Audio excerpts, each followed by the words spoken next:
복음이란 무엇일까요? 복음은 주 예수 그리스도의 복음 또는 하나님 나라의 복음이라고도 불립니다. 성경 자체를 통해 우리는 복음, 이 모든 사람에게 큰 기쁨을 가져다주는 좋은 소식을 의미한다는 것을 알 수 있습니다. 천사가 이르되 무서워하지 말라. 보라 내가 온 백성에게 미칠 큰 기쁨의 좋은 소식을 너희에게 전하노라. 오늘 다윗의 동네에 너희를 위하여 구주가 나셨으니 곧 그리스도 주시니라. 성경 누가복음 2절 10절부터 11절까지 이 좋은 소식은 구세주 그리스도 주님이 태어나셨다는 것입니다. 왜 그분을 구세주 그리스도 주님이라고 부르십니까? 이 질문에 답하기 위해서는 먼저 우리가 성경을 진리로 받아들이 우리가 이해하든 이해하지 못하든 성경이 하나님에 대해 인류에 대해 그리고 인류의 현 상태에 대해 제시하는 모든 것을 받아들여야 합니다. 그렇게 할 때에만 우리는 복음을 참으로 이해할 수 있습니다. 우리가 이 진리들을 받아들인 후에야 사람의 마음속에서 역사하시는 하나님의 한 위격이신 성령께서 모든 것을 분명하게 깨닫도록 도와주십니다. 실제 삶 속에서 우리는 전혀 이해하지 못하면서도 믿고 있는 것들이 많이 있습니다. 예를 들어 제약사가 만든 알약이 우리의 병을 고쳐줄 것이라고 믿고 그렇게 무거운 비행기가 공중을 날아 우리를 한 장소에서 다른 장소로 옮겨줄 것이라고도 믿습니다. 그러나 성경에 관해서는 많은 사람들이 그들이 이해할 수 있는 것과 그들의 추론에 부합하는 것만을 믿을 것이라고 말합니다. 그래서 성경이 진리이고 하나님의 말씀이며 하나님이 진정으로 존재한다는 것을 어떻게 믿을 수 있겠느냐? 는 말도 있습니다. 성경은 첫 페이지부터 하나님이 만물의 창조주이시며 인간을 자신의 형상과 모양으로 만들어 땅과 그 위의 모든 피조물을 다스리게 하셨다고 선포합니다. 건전한 정신을 가진 사람이라면 진화론을 믿는 것보다 성경의 선포를 받아들이는 경향이 더 강할 것입니다. 왜냐하면 과학의 진화론은 창조주를 인정하지 않으면서도 만물의 기원을 설명하지 못하고 인류가 가장 기본적인 세포로부터 진화했다고 주장하며 인간을 짐승과 동일시하고 원숭이를 인간의 가장 가까운 조상으로 여기기 때문입니다. 과학은 실험을 통해 연구하는 학문입니다. 과학은 오직 실험할 수 있고 명확한 결과를 얻을 수 있는 것만을 인정합니다. 검증할 수 없는 것은 단지 가설에 불과하며 그 가설은 옳을 수도 있고 틀릴 수도 있습니다. 속담에 이르기를 한 치의 실수가 천 리의 차이를 만든다 고 합니다. 문자 그대로 처음에 단면 밀리미터만 빗나가도 목적지는 수천 미터나 어긋나게 됩니다. 비유적인 의미로는 아주 작은 잘못 하나만으로도 그 결과는 엄청난 실수로 이어질 수 있다는 뜻입니다. 과학은 대홍수 이후의 자료들만을 바탕으로 실험과 측정을 수행합니다. 홍수 이전의 여러 상수들, 예를 들어 방사성 동위원소의 붕괴 비율과 같은 것들은 완전히 달랐을 수도 있으며 심지어 우주가 처음 창조될 때의 빛의 속도도 현재의 속도와는 크게 달랐을 가능성이 있습니다. 따라서 과학은 상대적인 가치만을 지니며 역사 속의 한정된 범위 안에서의 실험적 사실들에 대해서만 옳을 수 있습니다. 과학은 우리에게 영적인 세계, 곧 영과 혼의 세계에 대해 아무것도 알려줄 수 없습니다. 그리고 분명히 과학은 전능하시고 전지하시며 편재하시고 거룩하시며 의로우시고 선하시고 참되시고 아름다우시며 사랑이 충만하신 그 신성한 존재, 곧 만물을 일정한 목적을 가지고 창조하신 창조주의 실제를 실험으로 증명할 수도 없습니다. 전에 하나님은 사랑이십니다. 그분은 모든 피조물을 사랑하시며 사랑의 근원이 되십니다. 하나님께서 사랑이시기 때문에 사람과 천사와 같은 고등한 피조물에게 선택의 자유와 그 선택에 대한 책임을 함께 주셨습니다. 전거룩, 하나님은 거룩하십니다. 그분은 피조물과 구별되며 독립적이십니다. 하나님은 스스로 존재하시며 영원히 존재하십니다. 하나님께서 거룩하시기 때문에 그분은 자신의 뜻에 반하는 어떤 것도 용납하지 않으십니다. 성경에서 나타나듯 하나님의 뜻에 반하는 것은 곧 죄입니다. 전이 하나님은 의로우십니다. 그분은 어떠한 편견도 없으시며 모든 심판이 공정하십니다. 하나님께서 의로우시기 때문에 그분은 죄를 반드시 심판하셔야 합니다. 전능, 하나님은 모든 것을 하실 수 있습니다. 하나님은 악을 창조하실 능력이 있으시지만 악을 창조하지 않으십니다. 하나님께서 전능하시기 때문에 그분은 자신의 백성을 위해 모든 선한 일을 이루시며 누구도 하나님을 거스르다가 벌을 피할 수 없습니다. 전지, 하나님은 모든 것을 아십니다. 하나님께서 전지하시기 때문에 그분 앞에서는 아무것도 숨길 수 없으며 사람의 마음속 깊은 생각이나 아직 일어나지 않은 일조차도 다 아십니다.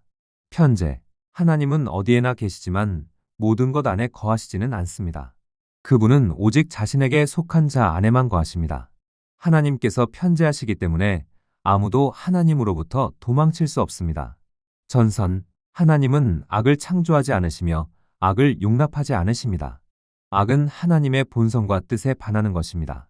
하나님께서 전선하시기 때문에 그분을 신뢰하는 자들은 그분의 왕국 안에서 평안과 행복을 누리게 됩니다. 전진, 하나님은 완전히 진실하시며 거짓이 없으시고 거짓을 용납하지 않으십니다. 하나님께서 전진하시기 때문에 그분은 영원하시며 결코 변하지 않으십니다. 하나님의 모든 약속은 정하신 때에 반드시 이루어집니다. 전미, 하나님은 위엄 있고 아름다우시며 모든 아름다움의 근원이 되십니다. 하나님께서 전미하시기 때문에 그분의 왕국 안에서는 모든 것이 완벽하고 아름답습니다. 하나님께서 실제로 존재하시기 때문에 그분은 스스로 인간에게 자신을 드러내셨습니다. 하나님이라는 명칭은 하늘에 거하시며 모든 피조물을 다스리는 분이라는 뜻입니다. 또한 성경은 자신이 하나님의 말씀이며 인간을 향한 하나님의 메시지임을 스스로 밝히고 있습니다. 만약 어떤 사람이 성경의 첫 페이지에 나오는 진리, 즉 하나님께서 모든 피조물을 창조하시고 사람을 하나님의 형상대로 창조하여 땅과 그 위의 모든 것을 다스리게 하셨다는 선포를 받아들일 수 없다면 그 사람은 성경의 나머지 페이지를 읽을 필요도 없고 복음을 이해하려고 노력할 필요도 없습니다. 성경은 우리에게 하나님께서 아름다운 세상을 창조하시고 그 다음에 사람을 창조하셨으며 사람으로 하여금 그분의 창조물을 즐기고 다스리게 하셨다고 알려줍니다. 하나님께서 사람을 자신의 형상대로 창조하셨다는 것은 곧 1. 육체, 사람은 물질적 몸, 즉 육체를 가지고 있습니다. 이는 하나님께서 물질 세계에 나타나실 때 예수라는 이름의 사람을 통해 육체를 가지신 것과 같습니다. 2. 영적 몸령, 사람은 영적 몸, 즉 영을 가지고 있습니다. 이를 통해 사람은 하나님을 인식하고 교제하며 영적인 세계와 소통할 수 있습니다. 3. 혼, 사람은 혼이기도 하며 이는 육체와 영적 몸 안에 존재하는 살아있는 실체입니다. 혼은 관찰하고 감정하며 이성적으로 사고할 수 있고 완전한 자유의지로 자신의 선택을 결정할 수 있습니다. 하나님께서는 사람에게 그분의 창조 세계를 즐길 수 있는 복을 주셨고 땅과 그 위의 모든 피조물을 다스릴 권세를 주셨습니다. 그러나 동시에 하나님은 사람에게 그분께 순종할 자유와 그분을 거역할 자유도 주셨습니다. 하나님께서는 자신의 주권으로 사람을 강제로 순종하게 하거나 사랑하고 경배하게 만들기를 원하지 않으셨습니다. 하나님께서는 사람이 자발적으로 순종하고 사랑하며 예배하기를 원하십니다. 그것이 바로 사랑의 참된 모습입니다. 그러나 안타깝게도 인간은 하나님께 순종하지 않기로 선택했습니다. 하나님께 대한 불순종을 성경은 죄라고 부릅니다. 죄의 본성은 인간으로 하여금 하나님을 거스르는 생각과 행위를 하게 만듭니다. 비록 사람이 죄의 결과가 죽음임을 알고 있다 해도 여전히 하나님께 반역하는 일을 행합니다. 하나님께서는 사람의 양심 속에 자신의 사랑, 거룩함, 그리고 의로움의 기준을 두셔서 그것이 인간의 삶의 원칙이 되게 하셨습니다. 성경 로마서 1장 18절부터 32절에는 이렇게 기록되어 있습니다. 하나님의 진노가 불의로 진리를 막는 사람들의 모든 경건하지 않음과 불의에 대하여 하늘로부터 나타나나니 이는 하나님을 알만한 것이 그들 속에 보이셨느니라. 창세로부터 그의 보이지 아니하는 것들 곧 그의 영원하신 능력과 신성이 그가 만드신 만물에 분명히 보여 알려졌나니 그러므로 그들이 핑계하지 못할지니라. 하나님을 알되 하나님을 영화롭게도 아니하며 감사하지도 아니하고 오히려 그 생각이 허망하여지며 미련한 마음이 어두워졌나니 스스로 지혜 있다 하나 어리석게 되어 썩어지지 아니하는 하나님의 영광을 썩어질 사람과 새와 짐승과 기어다니는 동물 모양의 우상으로 바꾸었느니라. 그러므로 하나님께서 그들을 마음에 정욕대로 더러움에 내버려 두사 그들의 몸을 서로 욕되게 하게 하셨으니 이는 그들이 하나님의 진리를 거짓 것으로 바꾸어 피조물을 조물주보다 더 경배하고 섬김이라 주는 곳 영원히 찬송할 이시로다. 아멘. 이 때문에 하나님께서 그들을 부끄러운 욕심에 내버려 두셨으니 곧 그들의 여자들도 순리대로 쓸 것을 바꾸어 영리로 쓰며 그와 같이 남자들도 순리대로 여자 쓰기를 버리고 서로 향하여 음욕이 불릴 듯하며 남자가 남자와 더불어 부끄러운 일을 행하여 그들의 그릇됨에 상당한 보응을 그들 자신이 받았느니라. 또한 그들이 마음에 하나님 두기를 싫어하며 하나님께서 그들을 그 상실한 마음대로 내버려 두사 합당하지 못한 일을 하게 하셨으니 곧 모든 불에 추악, 탐욕, 악의가 가득한 한 자여 시기, 살인, 분쟁, 사기, 악독이 가득한 자여 수군수군하는 자여 비방하는 자여 하나님께서 미워하시는 자여 능욕하는 자여 교만한 자여 자랑하는 자여 악을 도모하는 자여 부모를 거역하는 자여 우매한 자여 배약하는 자여 무정한 자여 무자비한 자라. 그들이 이 같은 일을 행하는 자는 사형에 해당한다고 하나님께서 정하심을 알고도 자기들만 행할 뿐 아니라 또한 그런 일을 행하는 자들을 옳다 하느니라. 많은 사람들은 부정한 욕망에 자신을 내맡기고 죄악된 쾌락을 따라 살며 내일을 생각하지도 않습니다. 또 어떤 이들은 그런 죄의 삶에서 벗어나고 싶어 하지만 그 누구도 스스로를 구원할 수 없습니다. 수많은 철학 사상과 종교들이 사람들에게 선을 행하고 악을 피하라 고 가르치지만 그 어떤 철학도 어떤 종교도 인간이 죄를 짓지 않게 만들 수는 없습니다. 왜냐하면 인간은 이미 죄의 종이 되었기 때문입니다. 설령 어떤 철학이나 종교가 인간으로 하여금 더 이상 죄를 짓지 않게 만든다 해도 이미 지은 죄들에 대한 형벌에서 벗어나게 할 수 있는 것은 아무것도 없습니다. 성경에 따르면 죄의 삭은 사망입니다. 여기서 말하는 사망은 육체의 죽음뿐만 아니라 영과 혼의 죽음, 곧 영적인 죽음을 의미합니다. 이 사망은 두 단계로 나뉘는데 성경은 그것을 첫째 사망과 둘째 사망이라고 부릅니다. 육체의 죽음이란 혼과 영이 육체로부터 분리되는 것을 말합니다. 육체는 하나님께서 사람의 몸을 지으실 때 사용하신 흙으로 돌아가며 부활의 날을 기다립니다. 영은 그것을 주신 하나님께로 돌아가고 혼은 음부 지하 세계로 들어가 육체가 다시 살아나는 날을 기다리며 그날에 하나님께서 육체로 행한 모든 일들에 대해 심판하실 것입니다. 영적인 죽음이란 혼과 영이 하나님과의 교제에서 단절되는 것을 의미합니다. 이로 인해 사람은 하나님으로부터 오는 은혜를 더 이상 받을 수 없고 하나님을 아는 지식과 그분 안에서 누리는 기쁨에서도 떨어져 나가게 됩니다.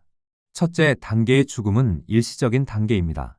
사람은 죄로 인해 혼과 영이 하나님과의 교제에서 분리되지만 하나님의 은혜, 곧 자비로 말미암아 하나님께서는 인간에게 회개하고 구원의 은혜를 믿을 수 있는 기회를 주십니다. 이 기회를 통해 사람은 영적인 죽음에서 벗어나 육체의 영화로운 부활과 함께 하나님의 영원한 나라에 들어갈 수 있습니다. 그러나 이 기회는 육체가 아직 죽지 않았을 때, 즉 영과 혼이 육체로부터 분리되기 전까지에만 유효합니다. 육체의 죽음은 곧 첫째 단계의 죽음의 끝을 의미합니다. 둘째 단계의 죽음은 영원히 지속되는 죽음입니다. 이때 육체는 다시 살아나 혼과 재결합하여 하나님의 최후 심판대 앞에 서서 각자가 행한 모든 일에 대해 심판을 받습니다. 그 후 그들은 자신이 행한 죄로 인해 불지옥에서 영원한 고통을 받게 됩니다. 불지옥은 하나님께 반역한 타락한 천사들과 하나님의 구원을 믿지 않은 사람들이 영원히 갇혀 형벌을 받는 곳입니다. 그 형벌은 각 천사와 각 사람의 죄에 따라 다르지만 모두가 공통적으로 하나님의 사랑과 구원의 능력으로부터 영원히 분리되는 것이 그 본질입니다. 이런 자들은 주의 얼굴과 그의 힘의 영광을 떠나 영원한 멸망의 형벌을 받으리로다. 성경 데살로니가후서 1장 9절. 성경 요한계시록 20장 11절부터 15절. 또 내가 크고 흰 보좌와 그 위에 앉으신 이를 보니 땅과 하늘이 그 앞에서 피하여 간데 없더라. 또 내가 보니 죽은 자들이 큰 자나 작은 자나 그 보좌 앞에 서 있는데 책들이 펴 있고 또 다른 책이 펴졌으니 곧 생명책이라. 죽은 자들이 자기 행위를 따라 책들에 기록된 대로 심판을 받으니 바다가 그 가운데에서 죽은 자들을 내주고 또 사망과 음부도 그 가운데에서 죽은 자들을 내주매 각 사람이 자기의 행위대로 심판을 받고 사망과 음부도 불못에 던져지니 이것은 둘째 사망 곧 불못이라. 누구든지 생명책에 기록되지 못한 자는 불못에 던져지더라. 인간이 구원을 필요로 하는 이유는 바로 인간이 멸망의 상태에 있기 때문입니다. 성경이 말하는 구원은 죄의 권세와 그 결과로부터 해방되는 것을 의미합니다. 죄의 권세란 각 사람 안에 있는 죄를 사랑하고 죄를 생각하며 죄를 행하려는 본성입니다. 죄의 결과란 영원히 불지옥에서 형벌을 받는 것입니다. 따라서 구원은 오직 하나님께로부터만 올 수 있습니다. 하나님은 선하신 분이시기 때문에 하나님께 거스르는 모든 것은 곧 악입니다. 성경은 이러한 모든 악을 죄라고 부릅니다. 하나님은 거룩하신 분이시기 때문에 거짓말 한마디나 음욕의 생각 하나조차도 용납하지 않으십니다. 하나님은 의로우신 분이시기 때문에 죄를 지은 자는 반드시 심판과 형벌을 받아야 합니다. 그러나 하나님은 또한 사랑이시며 사랑의 근원이신 분이십니다. 그래서 하나님께서는 모든 사람이 구원을 받으며 진리를 아는 데에 이르기를 원하시느니라. 디모데전서 2장 4절라고 말씀하셨습니다. 이 때문에 하나님께서는 인간이 죄의 권세와 그 결과로부터 구원을 받을 수 있는 기회를 주셨습니다. 성경은 우리에게 가르쳐 줍니다. 오직 한 분 하나님이 계시며 그분은 새 위격으로 존재하신다고 합니다. 성경은 이 새 위격을 다음과 같이 부릅니다. 성부 하나님 곧 하나님 아버지, 성자 하나님 곧 말씀이자 주 예수 그리스도, 성령 하나님 곧 성령 또는 영. 이 새 위격은 본질적으로 하나이시며 영원부터 영원까지 함께 계신 한 분 하나님이십니다. 성부 하나님은 하나님의 뜻을 대표하시는 하나님의 위격이십니다. 그분은 하나님의 뜻을 모든 피조물 위에 나타내십니다. 성자 하나님은 하나님의 말씀을 대표하시는 하나님의 위격이십니다. 그분은 하나님의 모든 뜻을 말씀과 행하심으로 드러내십니다. 성령 하나님은 하나님의 생명과 능력을 대표하시는 하나님의 위격이십니다. 그분은 생명을 만물에 나누어 주시며 하나님의 능력으로 모든 피조물을 살리시고 보존하십니다. 하나님 아버지는 하나님 타내시는 위격이십니다. 그분은 하나님의 뜻을 모든 피조물 위에 드러내십니다. 하나님 아들은 하나님의 말씀을 나타내시는 위격이십니다. 그분은 말씀과 행동을 통해 하나님의 모든 뜻을 이루십니다. 성령 하나님은 하나님의 생명과 능력을 나타내시는 위격이십니다. 그분은 생명을 모든 피조물에게 나누어 주시며 하나님의 능력으로 만물을 살리시고 보존하십니다. 인류를 구원하시기 위해 성자 하나님께서는 성부 하나님의 뜻에 따라 성령 하나님의 능력으로 이 세상의 사람의 모습으로 오셨습니다. 그분의 이름은 예수이시며 인류의 모든 죄를 대신하여 형벌을 받으셨습니다. 성경 빌립보서 2장 5절에서 8절 말씀입니다. 너희 안에 이 마음을 품으라 곧 그리스도 예수의 마음이니 그는 근본 하나님의 본체시나 하나님과 동등됨을 취할 것으로 여기지 아니하시고 오히려 자기를 비워 종의 형체를 가지사 사람들과 같이 되셨고 사람의 모양으로 나타나사 자기를 낮추시고 죽기까지 복종하셨으니 곧 십자가에 죽으심이라. 인간의 체상이란 인간의 본체와 본성을 포함하는 것으로 신체, 외모, 감각과 감정, 사고생각, 태도, 행동, 삶의 방식 등을 모두 포함한다. 그는 우리 죄를 위한 화목 제물이니 우리만 위할 뿐 아니여 온 세상의 죄를 위하심이라. 성경 요한일서 2장 2절. 인류 전체의 죄는 예수 그리스도의 몸 위에서 형벌을 받으셨습니다. 예수 그리스도는 모든 인류의 죄를 대신하여 십자가에서 고난을 받으시고 모욕을 당하시며 못 박히시고 죽으셨습니다. 그러므로 누구든지 예수 그리스도께서 자신의 죄를 대신하여 죽으셨음을 믿는 자는 더 이상 자신의 죄에 대한 책임을 지지 않습니다. 그 사람은 예수 그리스도께서 자신의 죄의 형벌을 대신 지셨음을 믿음으로써 하나님께서 죄를 사해 주시는 구원을 받게 됩니다. 그러나 예수 그리스도께서 우리 죄의 형벌을 대신 지셨음을 믿는 것만으로는 충분하지 않습니다. 사람은 또한 예수 그리스도께서 바로 하나님께서 사람이 되신 분임을 믿어야 합니다. 만약 예수님이 단지 한 사람에 불과하다면 그분은 단 한 사람의 죄만 대신하여 죽을 수 있을 뿐입니다. 예수님은 육체 안에서는 완전한 인간, 영 안에서는 완전한 하나님이셔야만 세상의 모든 사람의 죄의 형벌을 대신 지실 수 있습니다. 오직 무한하신 하나님만이 모든 사람을 위해 죽으실 수 있으며 오직 하나님이 사람이 되심으로써 죽으실 수 있습니다. 또한 연약한 인간 육체 안에서 고난과 수모, 죽음을 겪으심으로써 그 형벌이 공의롭게 이루어질 수 있는 것입니다. 하나님의 구원은 단순히 죄 사함에 그치지 않습니다. 즉, 사람이 지은 죄로 인한 결과에 대한 책임을 면제받는 것만이 아니라 죄의 본성을 깨끗하게 하시고 죄를 사랑하고 생각하며 행하려는 성향을 제거하시며 또한 구원받은 사람에게 하나님의 능력, 곧 성령을 주셔서 사람이 하나님의 뜻에 따라 거룩한 삶을 살 수 있도록 하십니다.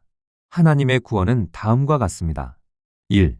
죄의 형벌에서 구원 믿는 사람은 하나님께서 죄를 사해 주심으로 형벌에서 벗어납니다. 2. 죄의 본성에서 정결함 믿는 사람은 예수 그리스도의 피로 죄의 본성을 씻김을 받습니다. 3. 새롭고 거룩한 삶을 살 수 있는 능력 부여 믿는 사람, 하나님의 능력 안에 잠겨 성령으로 충만함을 받아 새롭고 거룩한 삶을 살게 됩니다. 그러므로 하나님의 인간으로의 성육신은 바로 복음입니다. 이로 인해 인간은 하나님의 구원의 은혜를 받을 기회를 얻게 됩니다. 비록 하나님께서 사람이 되셔서 이스라엘 백성 가운데에서 태어나셨지만 그분이 가져오신 구원은 온 인류를 위한 것입니다. 그래서 주님의 탄생밤에 천사가 전한 소식은 이렇게 강조되었습니다. 온 백성에게 미칠 큰 기쁨의 좋은 소식. 이는 곧 예수 그리스도의 오심이 특정 민족만이 아니라 모든 사람을 위한 구원의 복음임을 선포한 것입니다. 사람이 되셔서 세상에 오신 하나님은 구세주라고 불립니다. 이는 인류가 죄의 권세와 그 결과로부터 다른 어떤 존재를 통해서도 구원을 얻을 수 없음을 의미합니다. 어떤 종교의 교주도 어떤 수행 방법도 하나님 외에 다른 신도 사람을 구원할 수 없습니다. 오직 사람이 되신 하나님, 곧 예수 지저스라는 이름으로 오신 분만이 인류에게 구원을 가져다 주실 수 있습니다. 성경은 분명히 말씀합니다. 다른 이로서는 구원을 받을 수 없나니 천하 사람 중에 구원을 받을 만한 다른 이름을 우리에게 주신 일이 없음이라 하였더라. 성경 사도행전 4장 12절. 예수 JESUS라는 이름의 뜻은 스스로 계신 영원하신 분, 곧 구원자이신 하나님이라는 의미입니다. 참으로 스스로 존재하시며 영원하신 하나님만이 그분께 죄를 범한 사람들을 구원하실 권위와 능력을 가지십니다. 우리가 하나님께 죄를 지었으면서 어찌하여 하나님이 아닌 다른 존재에게서 구원을 찾으려 한단 말입니까? 그리스도 크라이스트라는 칭호는 기름 부음을 받은 자라는 뜻입니다. 직역하면 하나님께서 왕이나 선지자 혹은 제사장으로 삼으시기 위해 기름을 부어 세우신 사람을 의미합니다. 이 칭호가 예수 그리스도께 사용될 때에는 기름 부음을 받은 분, 곧 하나님께서 택하신 분이라는 의미가 됩니다. 옛날에는 기름 부음이란 행위가 하나님께서 택하신 자에게 특별한 직분을 주셨음을 상징했습니다. 그 직분은 제사장, 선지자 또는 왕 중 하나였습니다. 그때 사용된 기름은 순수한 올리브 기름이었으며 이 기름은 하나님으로부터 오는 능력, 곧 성령을 상징했습니다. 기름은 머리 위에 부어져 몸 전체에 흘러내림으로써 그 사람이 하나님의 성령의 능력으로 덧입혀졌음을 나타냈습니다. 하나님께서 사람으로 성육신하신 시대에는 이전처럼 물리적인 기름 부음의 의식이 더 이상 행해지지 않았습니다. 그 대신 하나님의 성령이 택하신 자 위에 직접 부어지게 되었습니다. 예수 그리스도께서는 기름 부음을 받은 분, 곧 그리스도 크라이스트로서 하나님께로부터 세 가지 직분을 동시에 받으셨습니다. 예수 그리스도께서는 세 가지 직분을 완전하게 이루셨습니다. 선지자의 직분으로서 하나님과 하나님의 나라에 대하여 선포하시고 가르치셨습니다. 대제사장의 직분으로서 인류의 죄를 속량하시기 위하여 자신의 생명을 제물로 드리셨습니다. 왕의 직분으로서 하나님의 구원을 믿고 받아들이는 자들의 마음 가운데 지금 다스리고 계시며 장차 만왕의 왕, 만주의 주로서 천년왕국과 영원한 하나님 나라를 다스리실 것입니다. 주라는 명칭은 모든 것 위에 절대적인 권세와 주권을 가지신 분을 뜻합니다. 이 절대적인 주권은 오직 하나님께만 속한 것입니다. 삼위일체 하나님, 곧 하나님 아버지 하나님, 하나님 아들 예수 그리스도, 하나님 성령님 모두가 동일하게 주이십니다. 구주이시며 그리스도이시며 주이신 분이라는 말의 뜻은 구주께서 오셔서 구원의 기쁜 소식을 선포하시고 구원의 사역을 이루시며 구원의 열매를 거두시는 분이라는 의미입니다. 그리고 이 모든 일에 대하여 오직 그분만이 절대적인 권세와 주권을 가지신 분이십니다. 복음을 믿는 사람은 다음과 같은 특징을 가집니다. 1. 자신이 죄인임을 깨닫습니다. 그 죄의 근본은 하나님을 경배하지 않은 죄입니다. 2. 죄의 권세와 그 결과로부터 벗어나고자 합니다.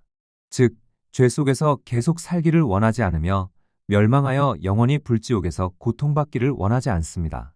3. 예수 그리스도의 속죄 죽음을 믿습니다. 그분께서 인류의 죄를 대신하여 죽으셨음을 받아들입니다. 그 사람은 아무것도 할 필요가 없습니다. 다만 진심으로 회개하고 죄를 버리고자 하며 예수 그리스도의 속죄 죽음을 완전히 믿기만 하면 됩니다. 그렇게 믿는 사람은 단순히 하나님께 다음과 같이 고백하면 됩니다. 존귀하신 예수 그리스도님, 저는 죄인입니다. 제 죄를 진심으로 회개하며 주님께서 제 죄를 대신 지신 속죄의 죽음을 믿습니다. 아멘. 아멘의 의미는 그대로 그렇습니다. 참으로 그러합니다. 입니다. 즉시 그 사람은 다음과 같은 은혜를 받게 됩니다. 하나님 아버지 안에서 죄 사함을 받습니다. 하나님 아들 예수 그리스도 안에서 죄의 본성을 깨끗하게 하심을 받습니다. 하나님 성령 안에서 성령께서 그 사람의 몸 안에 거하시며 성경이 하나님의 말씀임을 깨닫게 하시고 예수 그리스도 안에서 새롭고 거룩한 삶을 살 수 있는 능력을 주십니다. 다음 단계로 그 사람은 다음을 실천해야 합니다. 1. 예수 그리스도의 가르침에 순종합니다. 2. 삼위일체 하나님의 이름으로 세례를 받습니다. 3. 하나님의 말씀을 날마다 읽고 묵상하며 주의 깊게 순종합니다. 4. 교회 모임에 열심히 참여합니다. 이 모임은 복음을 믿는 형제자매들과 함께 말씀에 따라 서로 교제하고 함께 하나님을 예배하는 자리입니다. 세례를 받는다는 것은 몸 전체를 물속에 잠그는 의식으로 이는 죄악된 옛 인간이 하나님의 심판 아래 죽는 것을 상징합니다. 물에서 나올 때 사람은 하나님의 사랑과 능력 안에서 새로운 사람으로 살아나게 됩니다. 세례를 받는다는 것은 또한 예수 그리스도와 함께 죽고 그와 함께 살아나는 것을 의미합니다. 복음은 개신교가 아닙니다. 개신교란 예배 장소를 가진 종교 단체들을 의미하며 그들의 가르침은 성경과 어긋납니다. 복음은 하나님께서 인간이 되셔서 인류의 모든 죄에 대한 형벌을 대신 지시며 주신 구원의 좋은 소식입니다. 복음을 믿는 사람은 성경을 믿고 성경에 따라 살아가며 어떤 종교 단체에도 속하지 않는 사람입니다. 이러한 사람은 자연스럽게 하나님의 교회에 속하게 됩니다. 진정으로 복음을 믿는 사람은 개신교라는 이름을 가진 교회의 활동에 참여하지 않습니다.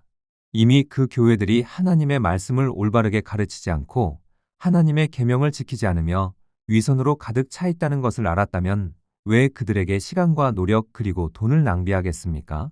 개신교라는 이름을 가진 교회에서 활동하고 있는 사람들에게 진정으로 복음을 믿는 우리는 이 글을 읽도록 하여 복음의 참된 의미를 알게 하고 그들 스스로 결정하도록 할 수밖에 없습니다. 만약 그들이 진정으로 복음을 믿는다면 그들은 교회를 떠날 것입니다. 하지만 그들이 여전히 교회에 머무른다면 이는 분명히 그들이 성경이 가르치는 순수한 복음을 믿지 않았음을 의미합니다. 그들은 성경이 말하는 다른 복음을 따르고 있는 것이며 사실 복음은 하나뿐입니다. 성경 갈라디아서 1장 6에서 7절.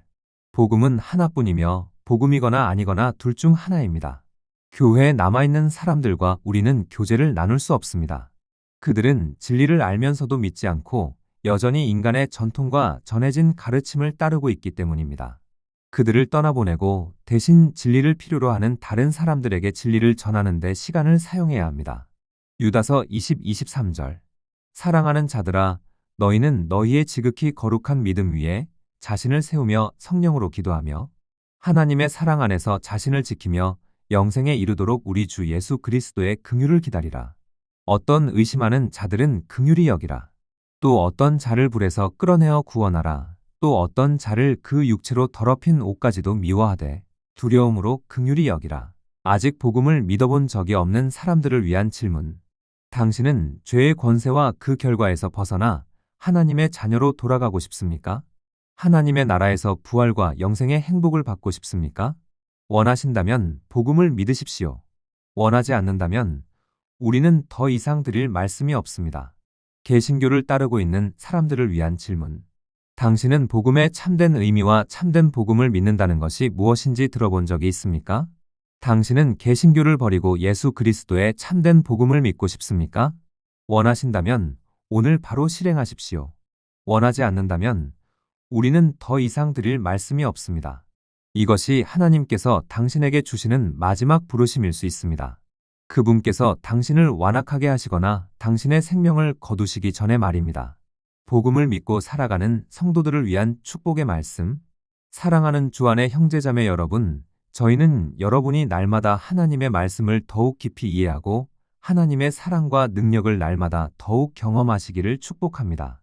또한 여러분이 믿음 안에서 굳건히 서고 우리 사랑하는 주 예수 그리스도께서 나타나셔서 우리를 완전하게 하실 때까지 책망할 데 없는 거룩함 안에서 살아가시기를 축복합니다. 아멘. 황크리스천 티모시, 황크리스천 프리실라.